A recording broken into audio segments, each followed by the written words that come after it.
do you still think there's a place for Lost in the Midcard in the wrestling sphere? I am the Salamonster, and you're watching Tom Talks Rubbish right here on YouTube. And hit that subscribe button for more videos just like this one.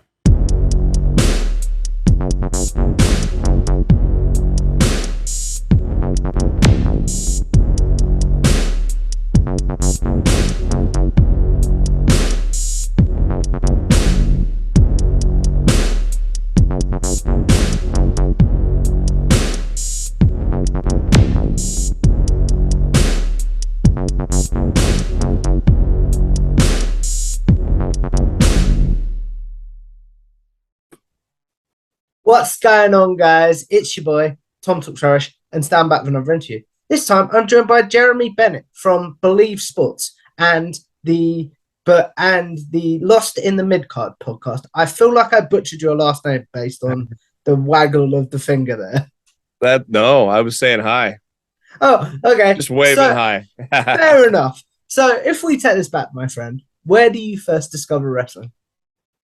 First time was probably at my grandma's in the 1980s. I am that old. I am 43 right now. So I would say when I would stay with my grandma, I was with my mom was a single mom, so she'd go out on the weekend or something like that, stay with my grandma, and watch World Championship Wrestling Saturday nights, either Jim Crockett Promotions, NWA, and then eventually morphed into WCW. But that's kind of where it all got started for me, was in the 80s with them. And then eventually in the 90s, I would watch WWF Superstars on Sunday mornings as well. And that's kind of how it all got started with guys like Ric Flair and Sting, the Four Horsemen, Dusty Rhodes. And I watched a lot more NWA as a kid than I did WWF. Why was that? Was that a access thing? Was that a choice thing? I would say so, because at that time there was no, there's no Raw yet, and there's no, no SmackDown. Obviously, that was way afterwards. So all you really had was pay-per-views and videotapes. There wasn't really TV shows that you could really watch outside of Superstars, which was only an hour a week, where in NWA, WCW had at least 2 hours every Saturday. So at this time, it was very sort of character-based. So something I'm always curious to know from my guest is, if you discovered that sort of wrestling today at the age you are now with no prior wrestling knowledge, do you think you would be a fan? And if we flip that question, if you discovered today's wrestling at the age you discovered the wrestling you already discovered without any prior knowledge, do you think you would be a fan? Yeah, I would say, going back, it's still great to watch Ric Flair cut a promo behind that blue screen at either Jim Crockett Promotions or WCW, with Tony Schiavone holding the mic. Those going back to those today still hold up. A lot of the matches still hold up. A lot of the Sting and Ric Flair matches are tremendous. Now, if I was a kid watching AEW, I would say so. I think there's a lot of, and you see it in the crowd, a lot of kids. There's a lot of things that the kids are drawn to. Orange Cassidy, for a big example. A lot of the kids like to dress up as him. I think there's a lot for a kid that would be, I was probably 7 or 8 at the time when I started watching wrestling. And I think there's a lot today in the AEW crowd, and even in WWE, for the kids to get invested in and become a lifelong fan. Fair enough. So as we move on in your fandom, we got to the 90s before we started talking about that. So as we move on in the 90s, what are you consuming? Still WCW mainly? Once it got to the Attitude Era, I was at the tail end of high school and going into college. That's where it kind of shifted to more WWE. I didn't watch Raw at first. In '93 when it started. I really didn't start watching Raw on a regular basis probably until '96, which would have been right before the Attitude Era. And then the Attitude Era really started to explode my freshman year of college, and some of the friends that I met in college, I found were also fans. So we would get together and watch Raw every Monday night. We would go. I think at the time Hooters had the pay-per-views every week, so we'd all get together and go there and enjoy the pay-per-view. So it kind of shifted in the Attitude Era. I would still watch Nitro and Thunder at some times when I could, but yeah, around right before the Attitude Era, it kind of switched more to WWE just because it was a product that was starting to kind of, obviously with the Attitude Era, a guy my age at the time would gravitate to. So why do you feel like that the Attitude Era itself is way more remembered fondly than other eras? I know it's because wrestling was at its most popular, but yeah, what do you think? I don't know. It's obviously, you know, the just the edginess would bring in the younger crowd, but then you have probably an era where two of the best in the business are at their peaks at the same time with Stone Cold and The Rock, and then throw in all the battles that Stone Cold had with Vince McMahon and all the epic moments we had then. It's just, I think it was the right place at the right time for pro wrestling to get a little edgier because WCW was knocking on the door and WWE was very gimmick based and people were getting tired of it. It was very cartoony. Doink the Clown, Repo Man, and just a lot of and a lot of just not interesting matches, a bad product. And then when Razor and Diesel left, and literally that Outsiders story, it made it seem like it was real that Vince sent those guys to destroy WCW. And it was really unprecedented storytelling that even the most seasoned wrestling fan just got into. And then all the casuals got into it too, because they're butting heads. And when you have competition, your product is going to be better on both sides. And we've seen that with the rise of AEW and now Triple H being in power in WWE. Competition made it just just the storytelling was tremendous on both sides of the court when that Attitude Era started, and the ratings, obviously there's you know, the ratings aren't going to ever be what they were before just because of streaming, more options. Obviously in the mid 90s there was still quite a bit of channels, but not as many in comparison to today. So it's kind of interesting to say that the ratings are so low, but yet at the same time, it's a completely different storytelling now. You want to you got a social media presence and other things like that to look at on top of your television ratings. So if we move on again a little bit further, coming into sort of the end of the 90s, end of the Attitude Era, how does your fandom change at that point? It even with the end of the Attitude Era, going into the 2000s, you know, I'm still in college at that point. I graduated in 2002.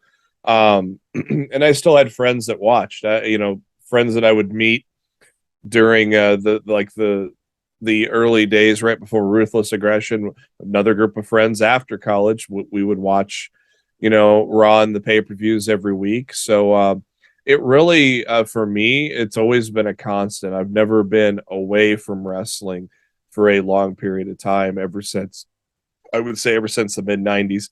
I've been with it almost every week, basically, without an extended break from it. You know, and it's just my fandom really hasn't changed, and it never did even after the Attitude Era. So Things got. Go Sorry. ahead. No, go ahead. I was just going to say, you know, things changed, and obviously the Attitude Era started to die down. Austin retiring, Rock going into movies. That definitely changed how interesting the shows were, but I always still stuck with it. If you haven't had a long off period, has there been an era looking back now that you're like, why was I a fan during this point?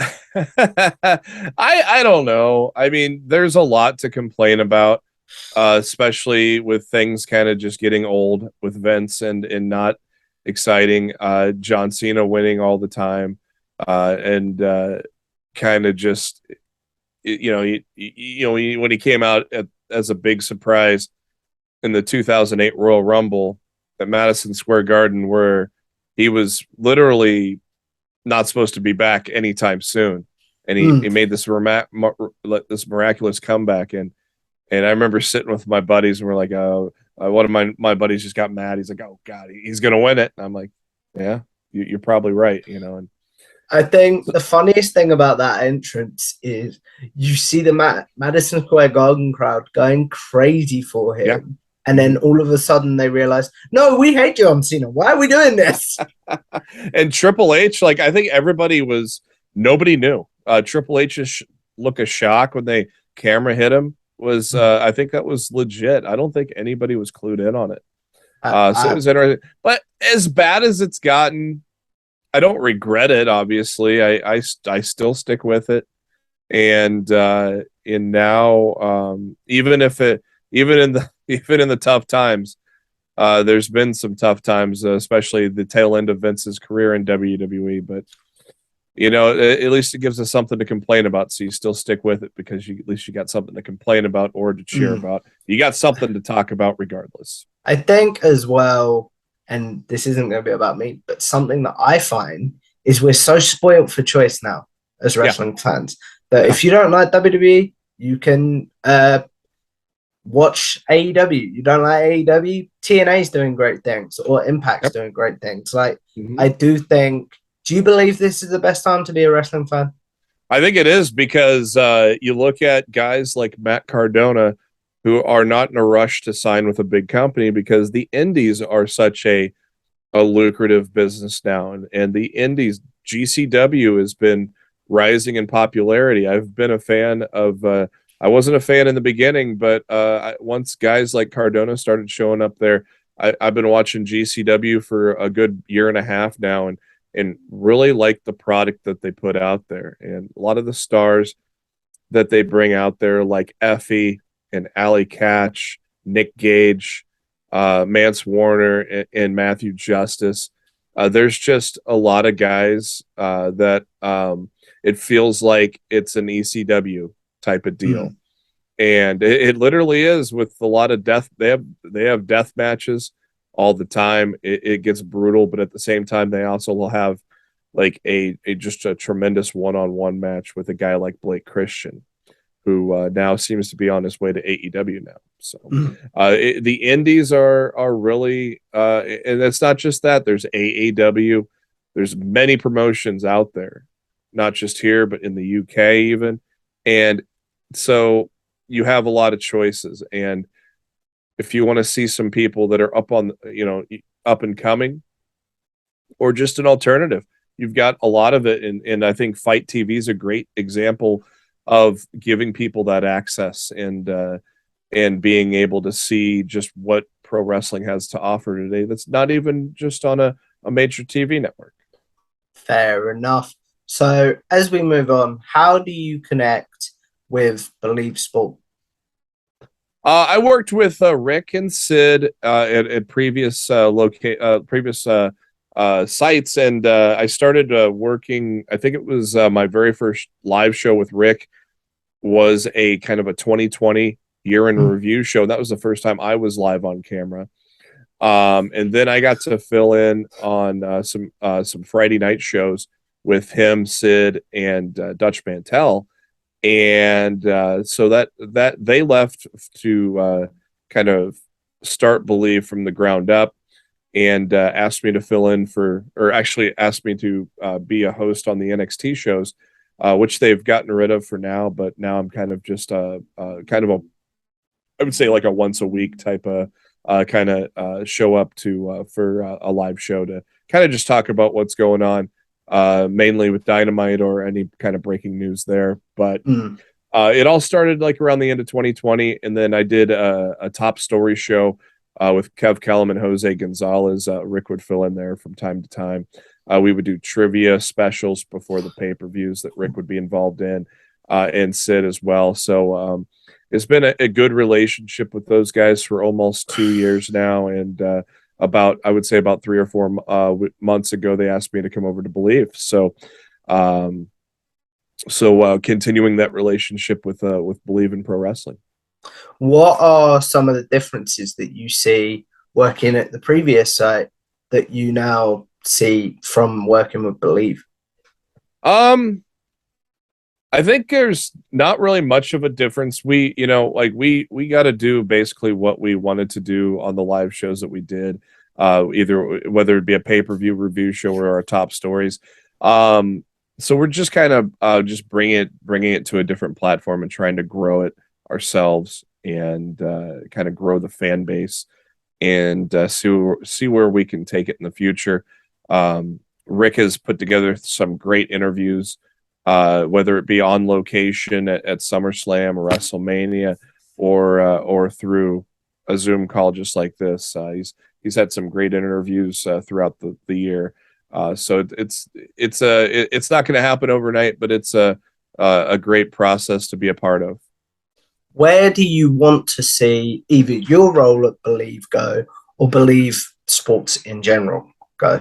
Well, I would like to see it where we have a great fan base to where we, do some live shows. We do 1 or 2 live shows a week. Love to see like just a big fan base kind of grow around the base that we have now, and just to kind of take it bigger and maybe expand, like maybe reopen up that NXT review show or do some more shows live or even on location, maybe down the road, maybe at a WrestleMania, the 3 of us live. I know Sid and Rick met for the first time in person in Chicago. I saw this picture. I was like, yeah. How is their chemistry so good? Yeah, that they've never met in person. The beauty of the internet, the beauty of Zoom, the beauty of StreamYard. You're connected online, but it's a great team. And like I said, I first worked with them on the SmackDown show with Dutch Mantel, and they've been working together really well for a long time now. And they still do that show, but now they're kind of branching off on their own and creating their own product, which is growing by the day, and I'm excited to be a part of that as well. Hopefully I'll get to meet them in person. Maybe WrestleMania, we'll see. Maybe Royal Rumble, we'll kind of see. But there will be a day someday where Bleav will be live and in person, and it'll be a lot of fun. I think that'll be a very cool day. So when you know that you're going to be on a live stream, what is your routine for like getting into the zone, for lack of a better word? I really don't have a routine. I show up a couple minutes ahead of time and just, I don't rehearse anything. I just go off the top of my head. Obviously if we're talking about some news stories or things like that, I'll have those pulled up and prepared. But if we're talking about a show or breaking things down, I just come in. I just come in as is and give my opinion off the top of my head. Don't rehearse anything. Don't write down anything. Just kind of let my opinions come out as we talk about them. And I feel like that's kind of the best way to deliver your ideas and opinions. So, has that ever come back to bite you in the sense that like you wanted to say something quite not meaningful, that's the wrong word, but like quite important, but because you hadn't rehearsed what you wanted to say, it didn't quite come out the way you were intending? Not really. I think I'm always happy with my performances and what I do, and always confident in what I have to say. So I don't really ever regret anything or look back and say, oh, maybe I should have done this or that. I feel like if it is meant to be said, I'm going to think about it there and not look back. Fair enough. So with content creating and stuff, and with your podcast, Lost in the Midcard, how does that come about? Well, Lost in the Midcard started with myself and my friend Matt Black. We met at a THQ event for the WWE game during SummerSlam of 2011. That was the SummerSlam where Alberto Del Rio cashed in his Money in the Bank on CM Punk. Yeah. And so then after we met there for the first time, we bantered back and forth on Twitter a lot during Monday Night Raw, for example. And we just said, hey, let's, why don't we start a podcast? So we did. Our first episode was the 2015 Royal Rumble, where The Rock couldn't save Roman Reigns from Yep, booze. a lot to talk about there. Yeah, that was our first episode, and we crossed 300 episodes last year.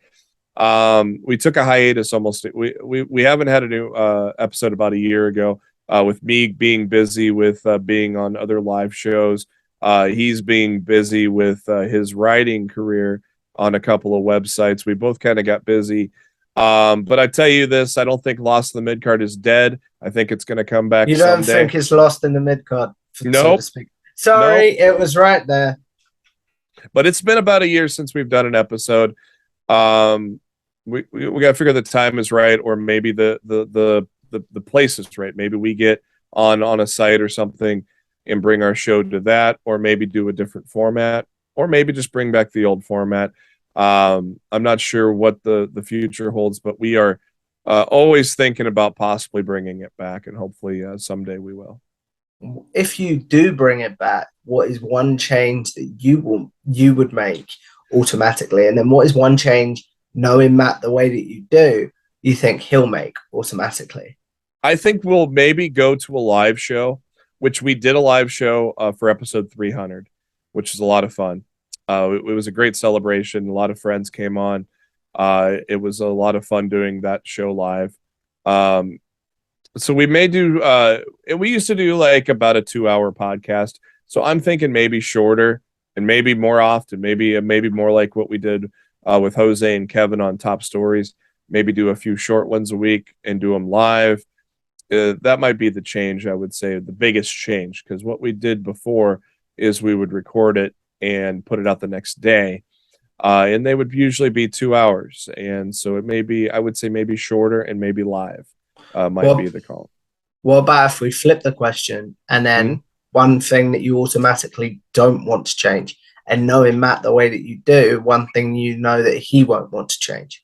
I would say, I don't know if there's really anything that we wouldn't want to change. I would say, we always are always uncensored and unfiltered, and we're going to say, if it's bad, it's bad. If it's good, it's good. And that was kind of the beauty of our podcast. And I don't think, I think that vibe will never change with, he'll say the same as me. There's rarely a time where we're not on the same page the 7 years we did the show together. Cause we did it from 2015 up until the end of till the end of the year last year. So 7 years and over 300 episodes. It was quite the run that we had put together. But yeah, I think the vibe and the atmosphere is going to stay the same. It's just maybe the format, how we do it, and our strategy there could be a little different. And like I said, it's not going to happen anytime soon, but we still talk about it constantly. So I think there will be a time somewhere down the road where we will bring it back, and hopefully the fans come back with us. You brought up the fans coming back with you there. Obviously, the podcast and YouTube market for wrestling is so saturated at the minute. Do you still think there's a place for Lost in the Midcard in the wrestling sphere? I would say so. If you have two people passionate enough to deliver their feelings, and even if you just have a few fans and not break the, not become a big sensation, it's still, we loved what we did.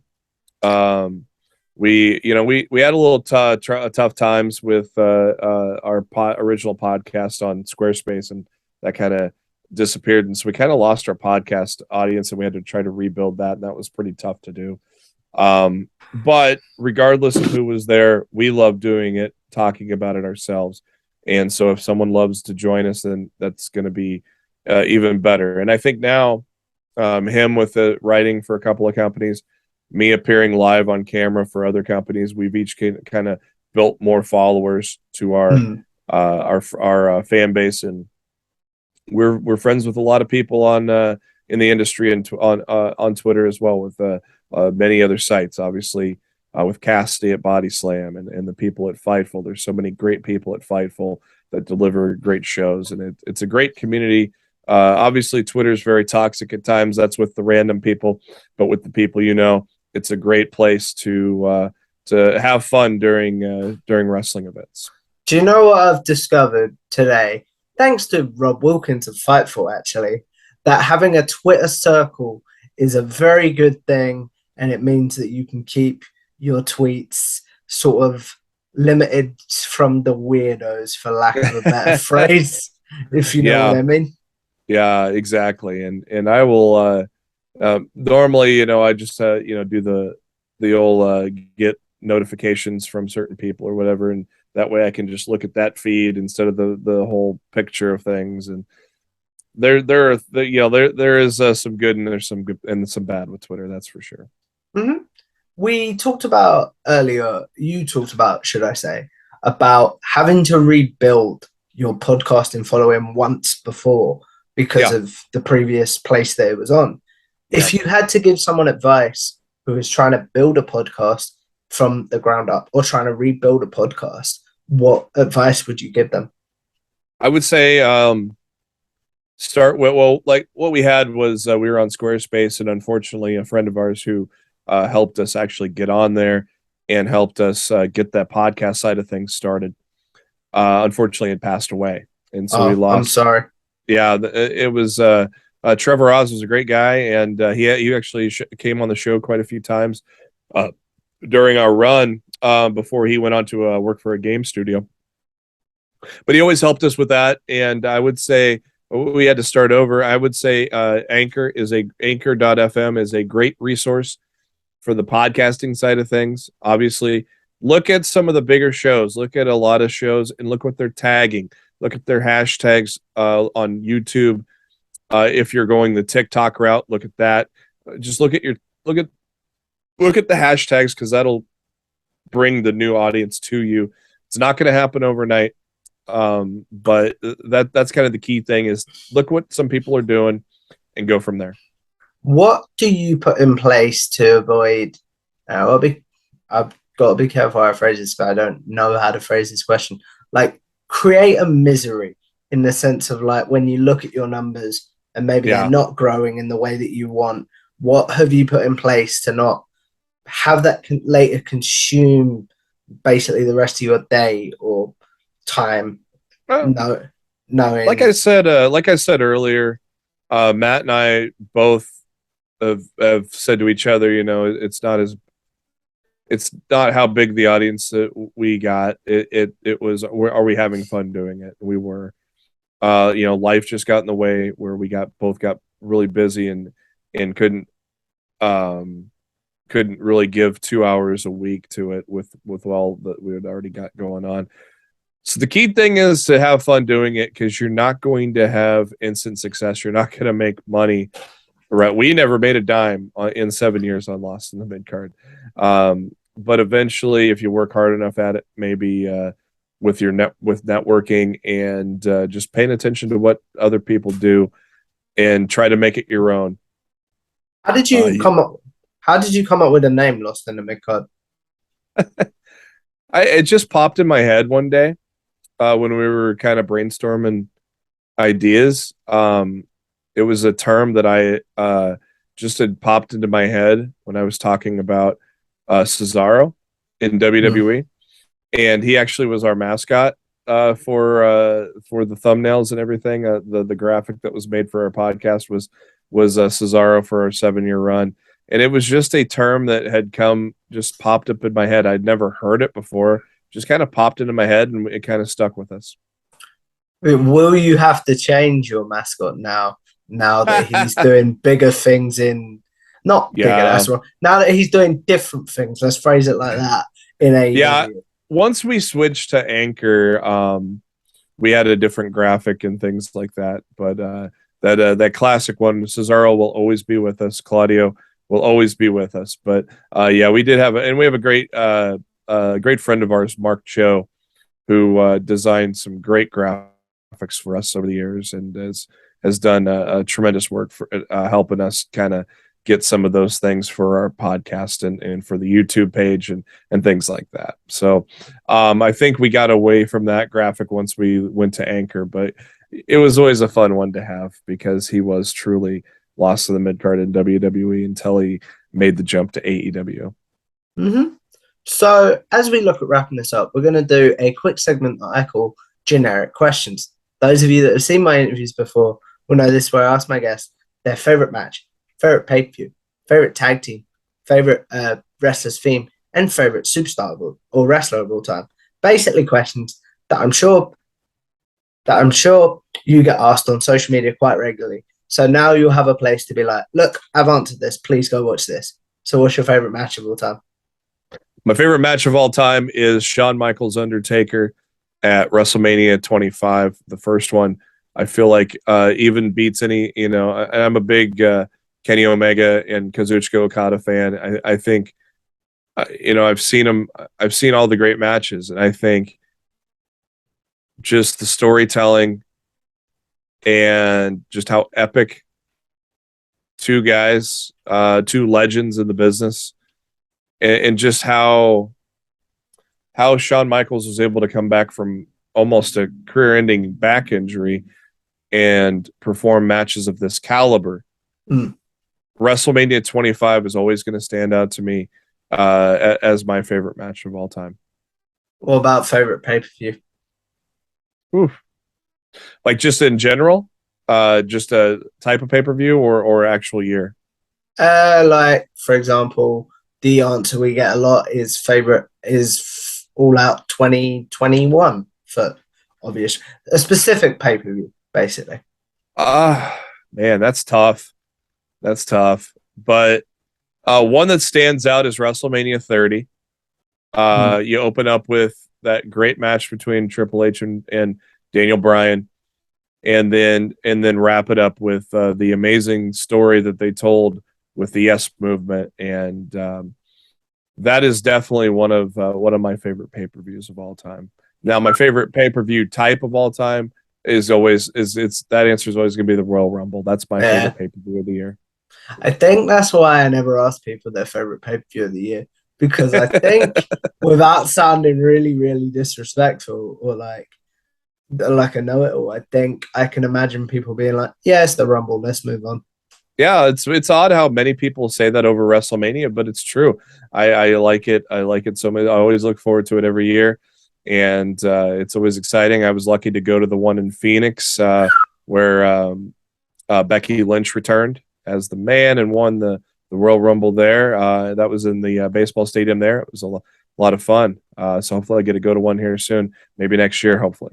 Everyone says, like, the UK guys all say, I want to do a Mania. I'm like, nah, man. I want to do a Rumble, man. Yeah, right. And maybe one day you'll get a Mania or a Rumble over there. It's always been talked about. I think it's going to happen one of these days. Well, I had this debate, and this is going to go on a complete tangent. When I was on a Body Slam post show for Clash at the Castle, and I was like, I would like to see it, but as James said, if they can't tape delay it anymore because of spoilers, but also they can't put it on as early as they put Clash of the Champions on because of the way the American situation worked, like with people working and stuff. Yeah. Do you know what I mean? Yeah, I don't know. I mean, with it being a 2-day event, Saturday and Sunday, I mean, it started at noon our time. I think it could work, honestly. I think it would actually work with it being early enough in the day. It's not in the middle of the night or anything. So you started at a regular start time in the UK and it's noon here. I honestly think it would work. I would quite like to see it, but that was a tangent I didn't expect us to go on. I'm not going to lie. So, if you ever see Rick and I on Bleav, we go on many tangents, and we go on tangents off of those tangents. So that always happens. By the way, cheap plug, my interview, by the time this interview airs, my interview with Rick Ucchino would have aired. Make sure you check that out if you haven't already. Awesome. What about your favorite wrestler's theme song of all time? Oh, theme song would be Gangrel, The Brood. That is my favorite one of all time. It always has been ever since it happened. And I remember buying whatever it was, Volume 3 or Volume 4 on CD, and I would just play that song all the time. That's always going to be my favorite theme song. Favorite tag team? Favorite tag team? Boy. That's what I haven't really thought of all time, man. That's a good one. There's just so many, and I really that's one of you really stumped me there. That's one I never really think of. I always think of favorite wrestler, but like favorite tag team of all time. I would Legion of Doom is one that comes to mind because I grew up on the NWA and watched Talking Animal as a kid.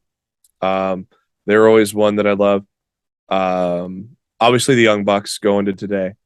Young Bucks really established themselves, were able to evolve from being a generic tag team into what they became after Impact Wrestling, into the Bullet Club, and what they're able to do with AEW now. Obviously, the Young Bucks are going to be up there as well. But yeah, I would say Legion of Doom is probably one of my favorite ones. You mentioned both the Young Bucks and Legion of Doom there. So who wins in a match at the Young Bucks and Legion of Doom? In today, it would be the Young Bucks. Back then, Legion of Doom would kill them. Yeah, because they would probably end up shooting on them. So as we wrap this up, who is your favorite wrestler of all time? Of all time is Ric Flair. Obviously, let's go back to my beginnings with NWA, Jim Crockett Promotions. I was even as a kid, even though the Four Horsemen were bad guys, I loved it when they were on TV. I always loved it. And so I think of all time, it'll be Ric Flair. My favorite wrestler today has been the same guy, I would say, for 15 years, and that's Jon Moxley. I've been a fan of his ever since GCW early days. I was so excited when I saw that promo with Mick Foley, thinking we were going to get a feud. Oh, I forgot about that. Yeah, and that was how Dean Ambrose was supposed to debut in WWE, and unfortunately Mick Foley couldn't get cleared. So Ric Flair is the all-time favorite, and maybe before it's all said and done, and I'm an old man, I might say Jon Moxley might be my favorite guy of all time. He has consistently been my favorite wrestler since the early 2000s or mid 2000s, I would say. How did you feel about Ric Flair's final match? Because you're the first person that has said Flair's their favorite, so I'm curious to know what you thought. It was ugly. Yeah. Every other performer in that match, even including Jeff Jarrett, did a good job, but yeah, Ric Flair, he had no business being in that match. And that's coming from a Flair fan, so I think that tells you everything you need to know, really. So as we wrap this up, Jeremy. Yeah. Oh, sorry. Carry on. I was just gonna say, yeah, that whole pay-per-view was a lot of fun, but that match was rough. Yeah. So as we wrap this up, the question I end all my interviews on is with YouTube, with podcasting, with social media in general. We're all sort of gonna live forever in some sort of very weird way. So what is one piece of content from your good self that you want the good people to check out? And then what is one that you're like, if you could avoid that, I would appreciate it? I don't have any regrets on what I put out there. I don't delete anything. So I am happy with everything I've done. But I would say for now, check me out on Bleav in Pro Sport, Bleav in Pro Wrestling on the YouTube there. And also on Twitter at JB Huskers. I do a lot of live tweetings during shows. I might do one during Raw here tonight. I don't know. Maybe I got a fantasy football draft I got to do, but I would say check me out on there. But yeah, we're doing some great things on Bleav in Pro Wrestling. So it continues to grow, and we continue to do some great interviews. And hopefully one day I will get to do an interview. I actually got to do one interview in my lifetime.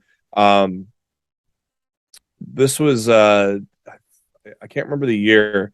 Might have been 2018. Is when I interviewed Jim Ross when he was with New Japan, and that was the wow one-on-one phone interview. We were supposed to go 15 minutes, and we went like 25, and he didn't care because Wow. it was a fun conversation. I've got that on YouTube somewhere. I got to find it.